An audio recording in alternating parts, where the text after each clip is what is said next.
This segment sponsored by Maryland Medical First.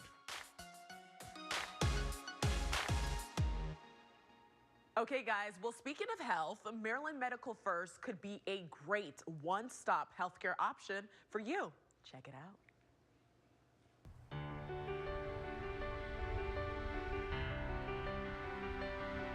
We're here at Maryland Medical First, a comprehensive healthcare facility where the doctors are hard at work keeping you healthy. I'm chatting with Dr. Bharaj. Thanks so much for having us.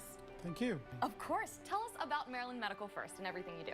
Sure. Maryland Medical First is a comprehensive primary care practice.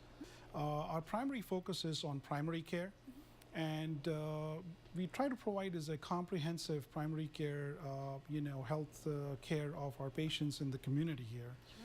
It's almost like a one-stop shop where if you would come in and be seen as a primary patient here, and if you need any hospitalization, so we do not turf you to a different provider, but you are still within our practice, where one of our practice physicians will take care of you if you get admitted to one of the metropolitan hospitals which kind of feed into the Parkville area. Sure. So you kind of stay within the practice and within the family. And if you end up needing subacute rehab care, then we have another team of physicians at Maryland Medical First who would follow you at the hospital and would also provide same care at the skilled rehab facility, along with a team of certified nurse practitioners who are mid-level providers who coordinate and collaborate with the physician, and then you are back again into our practice as seeing as a primary care patient. So we are very unique in that way,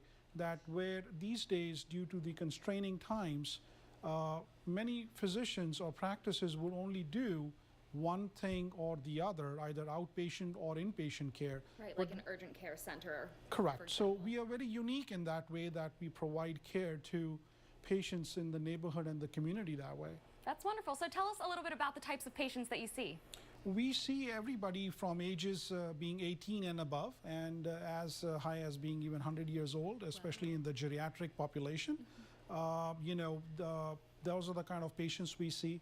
I personally am also wound care experienced, and I also am a panel physician at the Good Samaritan Hospital's Wound Care Center.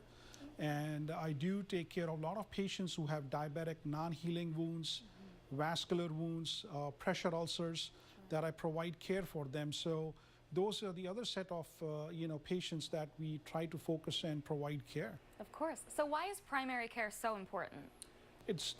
Prevention is the best treatment, and having a primary care physician is important so that you get your yearly checkups, so that some of these diseases can be very silent killers, like hypertension, diabetes. You really don't want to see a doctor when your end damage has been taken place. So that's one of the few examples that where you would want to see a primary care physician, so that if you are having those diseases, you may not be symptomatic. So you may feel like, I have no problem, so why should I go to a doctor? But in eventuality, it is doing its damage and the day it presents, the damage might have been done too far off. So just that is one of the other examples, so you know that it's important to see a primary care physician. Absolutely, and you guys help us stay on top of it. Thank you so much for chatting. Thank you for having me. Of course.